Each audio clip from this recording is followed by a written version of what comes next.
Hello and welcome back to Turmentic's Tips. My name is Turmentic. Thanks for bearing with me for the last month and a half or so, not being able to make videos, produce content, or anything really. Ended up moving, have a lot of other big news that I'm going to talk about later in another video, things like that. I don't really have the area set up, but this is my new recording area. Gonna put all sorts of really cool stuff, shelves, memorabilia, all sorts of really cool stuff. But it's just a work in progress. It's gonna take me a couple months. But I really wanted to start making videos again, and that brings us to here today. And what we're gonna be talking about is the new Wizards Unite Community Day coming up this coming Saturday, January 18th. Now, it takes place from 11 a.m. until 2 p.m. local time, and the family registry being featured this time is Wonders of the Wizarding World.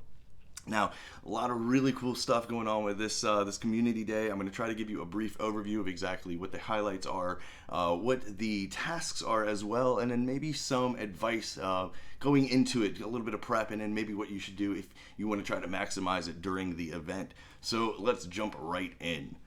Alright, so first off, like I said, Wonders of the Wizarding World are featured this month, specifically Room of Requirement 4. Now, that's going to be the first registry page inside of Wonders of the Wizarding World. Really cool. You should be able to actually at least prestige it at least once, if not twice, if you really push yourself. But on top of that, there's going to be an increase in encounters of Whomping Willow, Weasley's Flying Car, and Foglass, which is really awesome because, like, Weasley's Flying Car, for example, I'll see maybe one every month or two. So it's really awesome that some of those are actually coming up. And on top of it, with the quest line, some of the rewards you get for the quest is crazy awesome. Now, there are a couple different things that go on with the event. Your dark detectors will actually last 1 hour in full duration. You also will have a higher percentage of spawning those three foundables that I just talked about, Whomping Willow, Weasley's Flying Car, and Foglass, if you use a tonic of trace detection. Now, landmarks will also be turned off on the map, which is nice, but you'll be able to find spell energy on the map like they've been doing with the past community days, which is awesome just because some of the harder ones, like Whomping Willow, for example, they'll take multiple casts, but on top of it, they're less likely to actually flee now, which is really awesome for the event. Those three that I mentioned and the Room of Requirement for Wonders of the Wizarding World, the foundable departing rate is reduced, which is awesome. Because some of those, like I said, some of those are pretty hard, and as you know, with some other community days, you'll try casting 10, 12 times in order to return something. It won't flee, which is awesome, but you'll have to spend that 10, 12 energy in order to try to return it. So it's really nice that energy is on the ground. EX potions will also be reduced during the event, 50% right off the bat. So you start one off, 50% of the time will be automatically erased and it will be jumped down. The cool thing is that if you use the master notes, you'll get an additional 50%. Now what that means is starting with the regular EX potion, it will go from 1 hour inside of the regular cauldron to 30 minutes.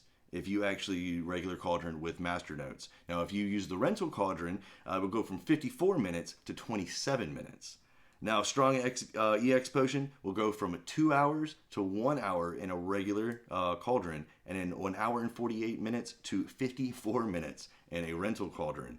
The Potenix EX potion will go from 4 hours to 2 hours in a regular cauldron, and then 3 hours and 36 minutes to 1 hour and 48 minutes inside the rental cauldron.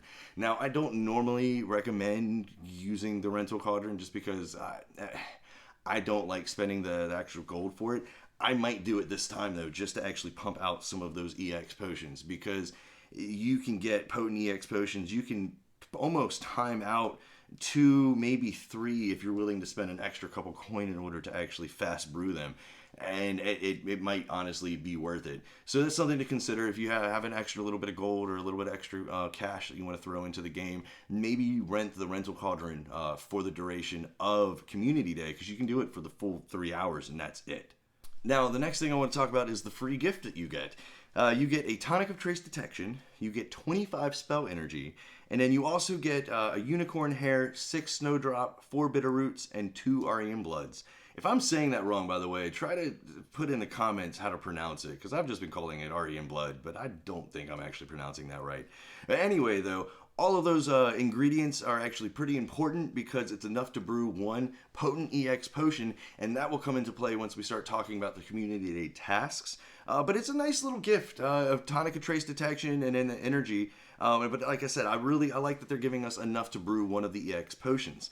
Now, the reason why I say that I actually like that is because when you start looking at the Community Day tasks, they're pretty simple, and they actually give me a really good sense that we're going to see a lot of really good spawns throughout the event. The first one is return 5 Whomping Willows. Now that, like I said, is pretty big because Whomping Willow I don't see that often. So for me to be able to find 5 of them, that being a task, I'm really anticipating some of these being way more prevalent than they usually are. Now, the other really cool thing, too, about all of these Community Day tasks is that every single one of them, whenever you complete it, you get 1 Night Bus Foundable, which is great. That, for me, seems to be a really hard one. I've only been able to get like 2 or 3, but that's awesome. So you can get, in total, 6 Night Buses, which is just, that's crazy, because it's, like I said, I feel like it's a very hard foundable to get. Okay, so going back to the Community Day tasks. Like I said, first one is return 5 Whomping Willows. Second one, return 5 Faux Glass Foundables. And then you have return 15 Medium Threat Wonders of the Wizarding World Foundables. Now, those will probably count as well with the Whomping Willows and the Faux Glass Foundables. Those will probably go hand in hand, so you'll be able to return those in order to be able to get that. Because as far as I understand, if you find something that's harder than medium, like a hard, emergency, severe, all those things, they will count towards the 15 medium threats that you need, which is really awesome. Continuing, you need to return 30 Wonders of the Wizarding World Foundables in total. Now, those can be harder ones. Those can be extremely easy, common ones. You just need to return 30. And then this is what I was talking about with the Potent EX Potion. You need to use 2 Potent EX Potions. It doesn't matter if you use it inside of a fortress or if you use it trying to return something, but you need to use 2 of them. So that's why I said it was really awesome. They gave us the ingredients in order to brew one of them. That way you don't have to have them on hand. I would go ahead and just pre-brew them so you can be replenishing your EX Potion stock during the event, not actually trying to brew it for the event. And the last one is a use 1 Tonica Trace Detection, which again, they give you from the free gift. So these tasks are really super easy. You should be able to finish them pretty quickly. The Whomping Willow and the Faux Glass might be the only 2 things that really give you a hard time. But if you need to, you can use the Potent EX Potions to get them, because you have to return, or you have to use 2 of those potions anyways. Now, once you finish all of that, you get 3 spell books, which I love that they're giving us spell books as rewards. I really do. Between this and the 12 Days of Christmas and other things like that, I feel like we've been getting a lot more of those spell books, which we really need. You also get 40 gold, and then you get 100 Wonders of Wizarding World Family XP, which is awesome because that's automatically right there, at least 1 rune, if not 2, depending where you are. So now let's talk about a little bit about what I think you should do for prep-wise for the event, and then a little bit of what I think you need to try to focus on in order to maximize the entirety of the event. First thing first, take advantage of the cauldron, reducing the time needed for EX potions. Make sure that your cauldron doesn't really have anything in it, or you finish brewing and you can actually take all the potions out of the cauldron at the beginning of the event. You really want to try to maximize as much time with the cauldron as you can if you're low on those EX potions, especially the higher ones that take a little bit longer to actually brew. So I would highly recommend keeping your cauldron empty and not having anything brewing going into the Community Day. I also probably would maybe keep or brew a couple dwaddle drots, just for some of those rarer spawns, especially now that they do 100% stop it. That was a really cool change that they did during the break that I took. Didn't actually get a chance to report about that. I love that dwaddle drots actually do that now. So I'd keep a handful, not a ton, but at least maybe 5 or 6 to have actually on hand. Also, if it's possible, I would try to do a couple fortress runs. They have before in the past done Easter eggs, if you will, in the game where certain things on certain days actually worked better. Not sure if that will happen every time or if it will even happen this time. But if you have a fortress, specifically a sponsored fortress, I would definitely try to maybe run a couple challenges, especially with the Wonders of the Wizarding World rune stones, because you might be able to get some of those fragments easier. Maybe, I don't know. It's just a possibility they might be giving those a little bit easier during the community day.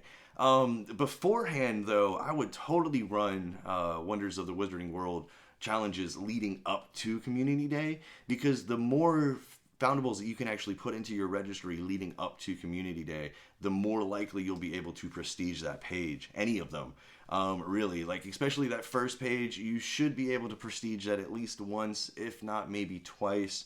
And then some of the second pages, especially the one with like the faux glass on it, you want to try to actually return some of those before the event starts, or before the community day starts, so you might be able to prestige it or take full advantage. Especially, like, for example, if all your night buses are filled, I would go ahead and try to prestige that page before community day, because if not, you're just going to be getting 6 night buses pretty much for free and not being able to actually maximize those. Saying that as well, I would return every Wonders of the Wizarding World foundable you find. It could be a perfect time for you to really build that family registry XP. Try to maybe max it out at level 65 if you can. Try to get as many runestones as you can too. Like, these events where they focus on specific families is awesome in my opinion, because it gives us a chance of actually being able to hoard as many runestones as we can from those events. Talking about like the Halloween event with Dark Arts or anything like that, where you're able to just focus completely on one family for a certain amount of time. So I would totally recommend return every single one, even if you don't need it, even if you've already prestiged the page with the gold or whatever. Return it in order to get that family XP up to be able to get those runes for this particular family registry. And also, like I was saying before, I would try to prestige at least room of requirement 4 at least once. If you haven't already gotten it to gold, just because they should be all over the place, and you should be able to, in that 3 hours, be able to return enough. Like I was saying, if you return everything, you should be able to have enough time to prestige that at least to the next level. I'm hoping to actually, I honestly, I think I'm at silver right now, so I'm hoping to be able to get it to actually 2 gold. So final thoughts would be, make sure you already have your 2 potent EX potions already brewed. Make sure you have enough Tonic of Trace Detection on hand to last you that full 3 hours. Energy should be pretty easy because you'll be able to pick it up on the ground, but you want to make sure that you're at least, I want to say, 3/4 full of energy, just so when you run into those particular ones like the Whomping Willow, things like that, it won't depart immediately, but you might have to spend 10, 12 energy in order to return it. So make sure that your energy isn't completely empty, even though you will be able to get energy back. And just have fun. Like I said, definitely want to try to check out some sort of fortress challenge, especially a sponsored fortress, because you never know if they're going to throw some sort of Easter egg inside of that. But for the most part, there isn't really much prep for this one, I want to say, except for just brewing the couple potions that you actually want to have in stock, ready to go for the event. But my name is Turmentic. Thanks so much for checking out the video. I've been itching to make a video for quite some time, so I'm really excited to be back in the game, doing this, making this stuff, trying to give the information out to everybody. I will be doing a Brilliant Event Part 1 breakdown video later on this week, once we actually start getting more information about the upcoming Brilliant event. There will be a Turmentic's Talks video actually coming out, hopefully sometime soon, kind of going over exactly what my goals and plans are in 2020, give you a little bit more idea of the space and what I want to do. We got a lot of really cool stuff that I'm thinking about that I want to do with the channel this year. I'm going to create a specific time each week where I start streaming different shows. I'm finally starting to get ad games off of its feet, so I can start that entire playlist of the ad games, the entire idea of doing the show. But yeah, I have a lot of really good plans for it. So stick around, definitely give the video a like if you found it helpful. Subscribe to the channel, make sure to hit that little bell so you can get notified every time that I post any sort of information out here, trying to help you out. But as always, like I said, my name is Turmentic, and I hope you have a wonderful day.